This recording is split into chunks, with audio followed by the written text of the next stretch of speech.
कोकणातील प्रत्येक अपडेट जाणून घेण्यासाठी आजच माझे कोकणच्या सोशल मीडिया प्लॅटफॉर्मला लाईक, फॉलो आणि सबस्क्राईब करा।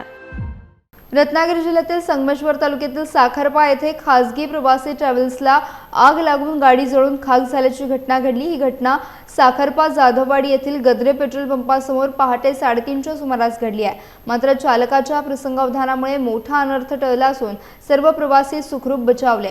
मिळालेल्या माहितीनुसार गोविंद धोंडीराम साळुंखे आपल्या ताब्यातील प्रवासी ट्रॅव्हल्स घेऊन पुणे ते रत्नागिरी असा प्रवास करत होते। गाडीत सुमारे 30 प्रवासी होते।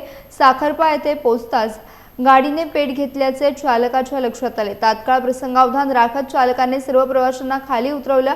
दरम्यान आग कशामुळे लागली याचे नेमके कारण अद्याप समजू शकले नाही। तरी शॉर्ट सर्किटमुळे आग लागल्याची शक्यता वर्तवण्यात येते आहे। अग्निशमन दलाने घटनास्थळी धाव घेत आग विझवली, मात्र गाडी पूर्णपणे जळून खाक झाली असून मोठे आर्थिक नुकसान झाले। घटनेची माहिती मिळताच पोलिसांनी घटनास्थळी धाव घेत वाहतूक सुरळीत केली। या घटनेत कोणतीही जीवितहानी झाली नसल्याने मोठा अनर्थ टळला आहे।